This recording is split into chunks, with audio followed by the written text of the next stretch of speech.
Pergunta número 18. Quando o concerto de Daniel 9:27 foi confirmado por uma semana? Metade dele foi confirmado, o concerto, quando Jesus Cristo esteve na terra pregando aos judeus. Ele nunca foi aos gentios, de modo nenhum. E ele disse aos seus discípulos: não vão aos gentios. Foi para os judeus somente, está vendo? E ele pregou por 3 anos e meio. Isso é metade da 70ª semana. Agora, como Daniel disse que ele faria. Agora lembre-se, ele foi firmemente vindicado aos judeus, mas seus olhos estavam cegados para introduzir este espaço aos gentios. Não consegue ver o programa inteiro? Está vendo? E ele provou ser um profeta. Fez exatamente o que o profeta faria. Mostrou-lhes um sinal de profeta, o que vossa própria palavra disse. Se alguém diz que é espiritual ou profeta, observai o que ele diz. E se isso se cumpre, simplesmente continua se cumprindo o que ele disse continuamente. Como vocês veem na Bíblia, disse: batei, abrir-se-á, buscai, encontrareis, pedi, recebereis. Agora, se você notar, é batei, bater continuamente. O irmão Brana bate no púlpito 23 vezes.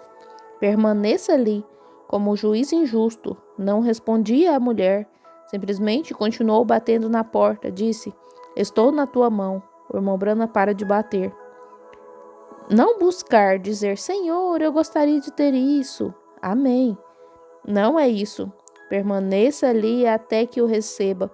Você sabe que virá. Assim, ele prometeu, de modo que permaneça ali até se agarrar a isso. Está vendo?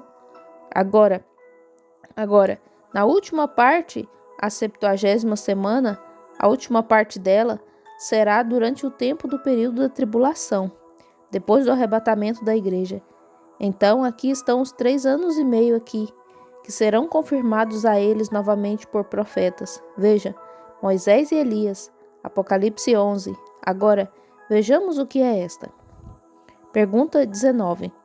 Se for um dos seus escolhidos, você subirá na noiva?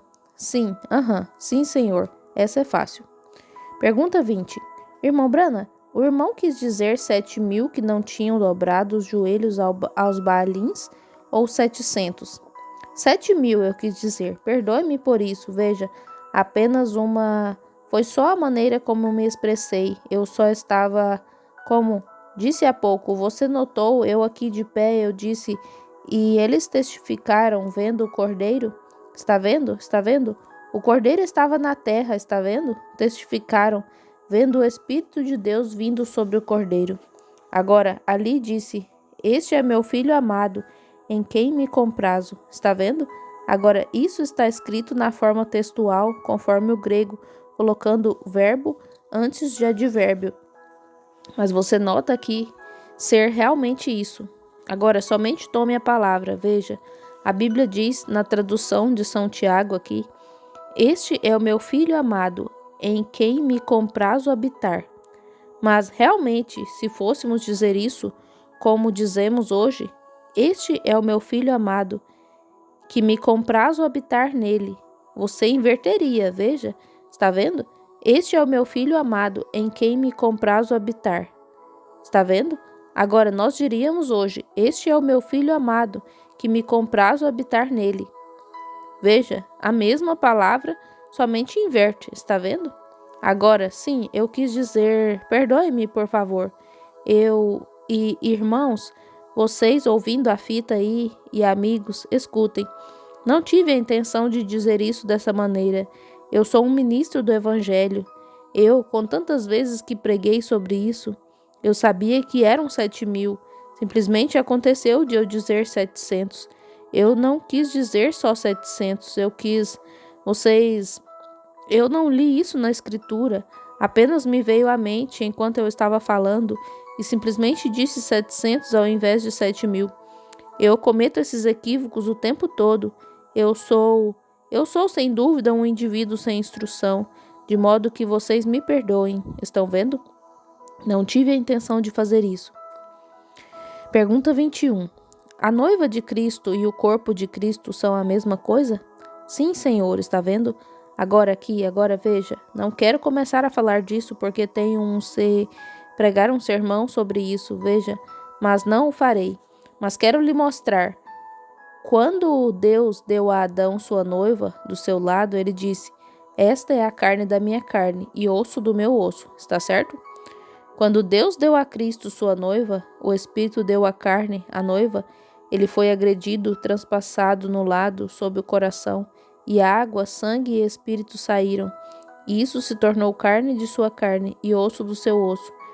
Nós somos a carne e os ossos. A noiva será a carne e os ossos de Cristo. Exatamente. Eles são a... Essa é a sua noiva. Pergunta 22. A noiva de Cristo teria um ministério antes do arrebatamento? Com certeza. É isso que está ocorrendo agora mesmo. Veja, a noiva de Cristo, certamente, é a mensagem da hora. Veja, a noiva de Cristo, com certeza, ela consiste de apóstolos, profetas, doutores, evangelistas e pastores. Está certo? A congregação diz: Amém. Essa é a noiva de Cristo, com certeza. Ela tem um ministério, grande ministério, o ministério da hora. Será tão humilde. Agora lembre-se, quantos estavam aqui no princípio, no último domingo, vejam. Lembre-se a respeito do que preguei? Humildade. Oh, não se esqueçam disso.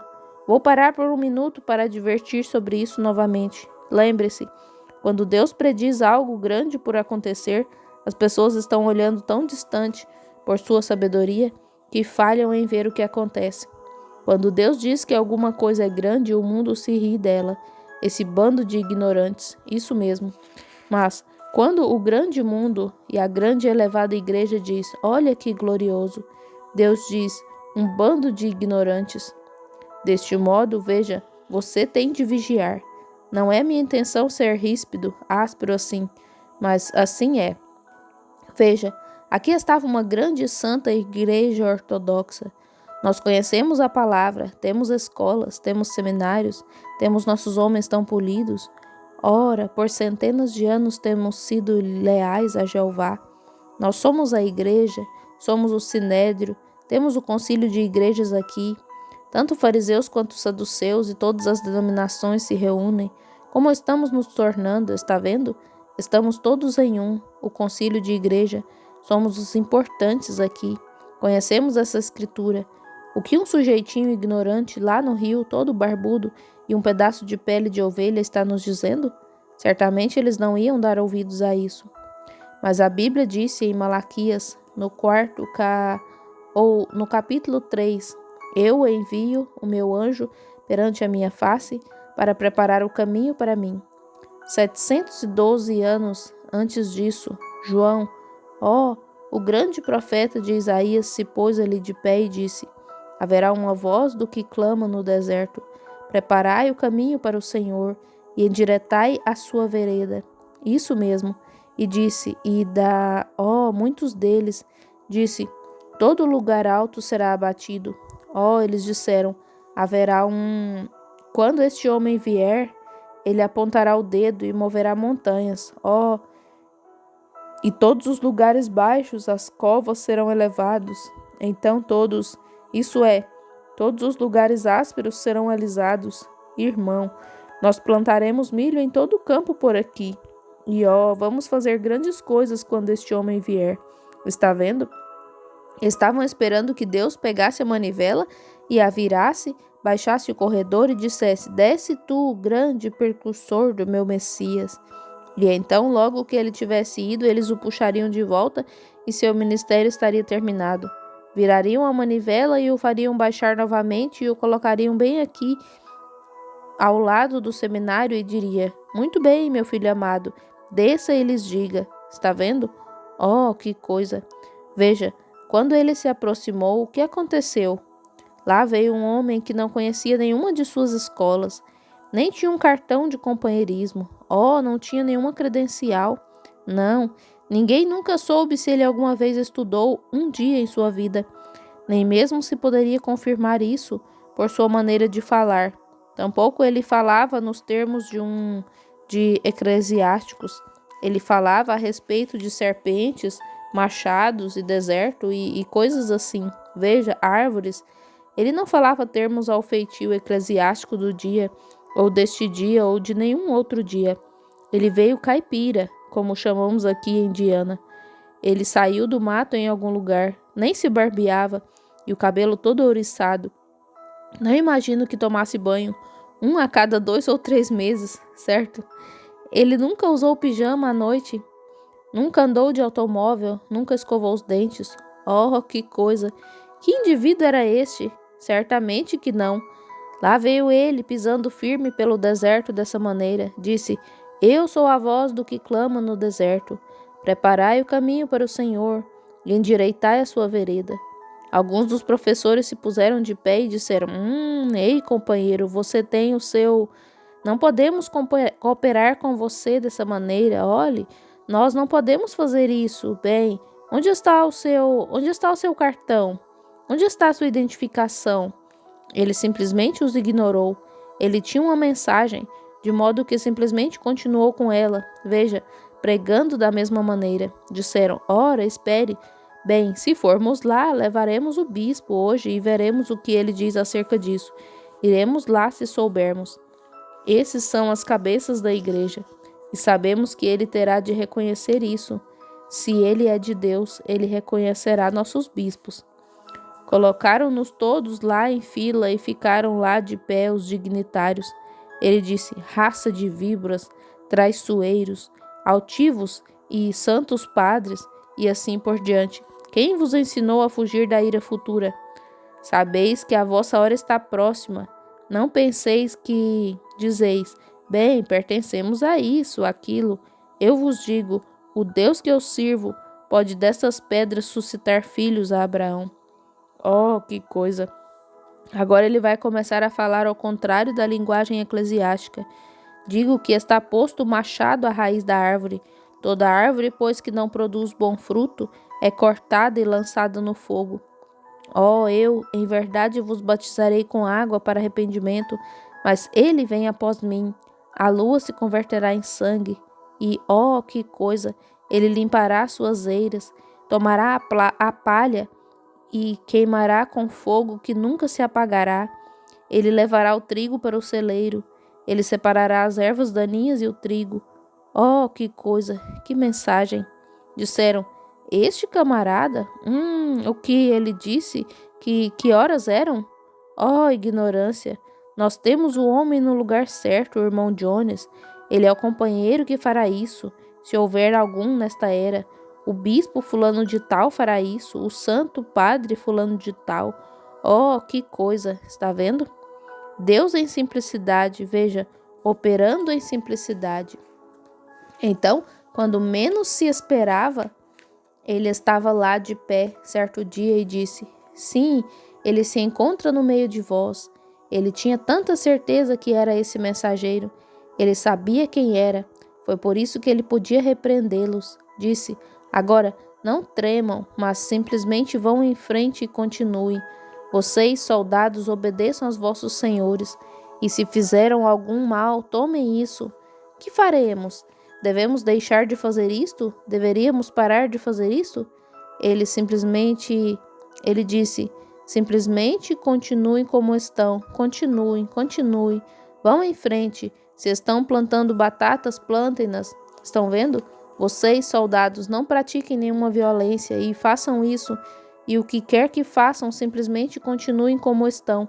Obedeçam a seus senhores e assim por diante. Rabi, que devemos fazer?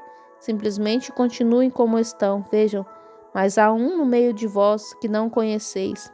Ele sabia disso, a hora da sua mensagem.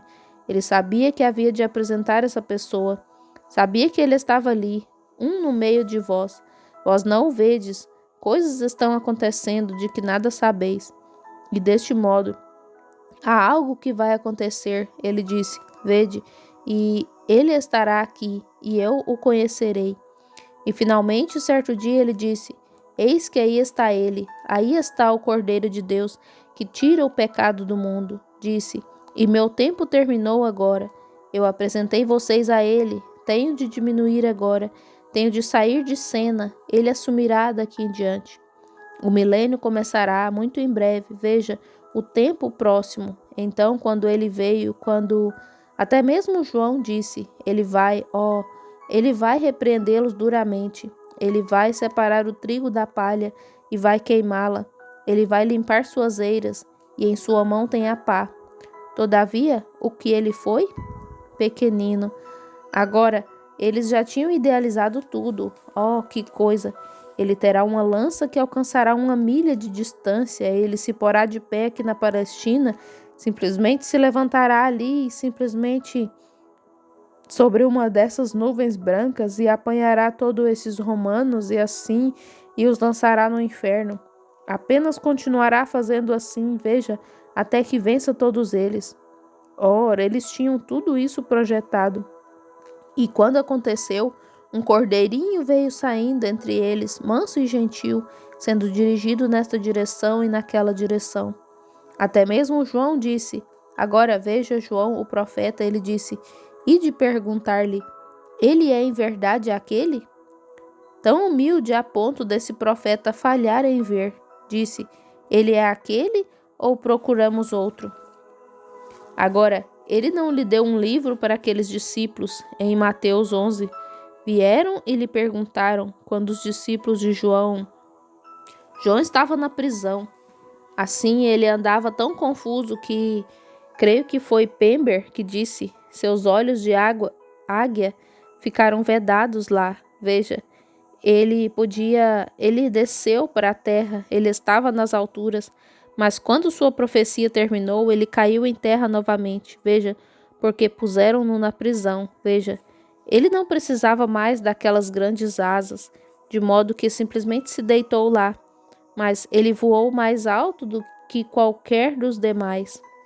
Deixe-me mostrar-lhe uma coisa, Deus o usou, e Jesus sabia, veja, porque esse era o Deus encarnado ali, está vendo? Ele era assim, ele disse. Agora, ele não lhe deu um livro sobre como se comportar na cadeia, dizendo, agora espere um minuto, escreverei uma pequena dissertação aqui, e vocês levem de volta e digam a João como se comportar quando estiver na cadeia por minha causa. Está vendo? Não, ele não disse isso. Ele não disse, ide dizer a João que ele deveria ter feito doutorado antes de ter vindo. Está vendo? Se tivesse, ele teria estado com os demais e teria sido um rejeitador. João foi honesto e fez a pergunta. E ele disse, somente esperai até que a reunião termine. E então ide mostrar a João o que aconteceu. Então ele saberá. Se lhe disserdes o que está acontecendo, então ele saberá. Está vendo? Está vendo? Ide e deixai que ele... Diz-lhe que ele está na prisão e não pôde estar aqui, mas vós vos sentastes na reunião e vistes o que aconteceu. Ide contar-lhe. Deste modo os discípulos disseram, muito bem, mestre. E para o outro lado da colina eles foram.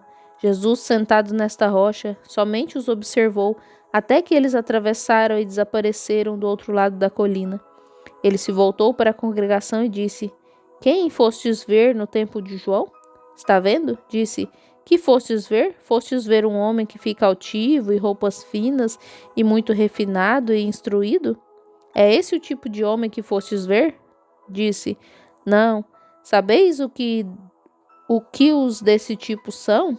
Eles beijam os bebês e vocês sabem, trabalham nos palácios dos reis. Esse não é o tipo que João era. Bem, disse, então por que fostes? Para ver um homem a quem foi dado um ministério que o ligará diretamente a uma organização ou algo assim? Agitado por todo... Então, se os da unidade não o quiserem, ele irá à Trindade? E se a Trindade não o quiser, ele irá à Igreja de Deus, a qualquer lugar? É esse o tipo de homem que fostes ver, agitado como qualquer cana? Oh, não, João não. Ele disse, então que fostes ver? Um profeta? Ele disse, e digo que é isso mesmo, mas vou dizer-vos algo que não sabeis. Ele foi mais do que profeta, ele foi mais. Se puderdes dar crédito, este é de quem foi escrito na Bíblia, vede lá atrás a escritura, eu enviarei meu anjo diante da minha face. Malaquias 3, veja, e ele preparará o caminho diante de mim. Está vendo? E eles não entenderam, nem os discípulos entenderam. Veja, isso mesmo. Oh, que coisa! Simplicidade. Seja humilde, veja, desça diretamente. Quando Deus promete algo grande, veja, é grande à sua vista. Agora, se quiser sempre manter isso em mente, quero que você mantenha isso em mente. E quando acontecer, então você poderá mudar isto. Estenda a mão e apanhe uma dessas pequenas flores da primavera que estão brotando este ano. Ou pegue uma folha de grama comum e segure-a na mão e diga: vou segurar isto agora e ver que algo tão simples fez isso. E quero ver a inteligência que pode enviar um foguete à lua. Fazer esta folha de grama. Você sempre a terá. Você pode ficar seguro disso. Você sempre a terá. Está vendo? A folha de grama tem vida nela. Veja, é tão simples e humilde. Veja, se um homem é um grande homem, muito bem. Mas se ele é grande o bastante a ponto de conseguir se tornar simples, veja, ele encontrará Deus. Mas se não se tornar simples, nunca o verá. De modo que você tem de se tornar simples.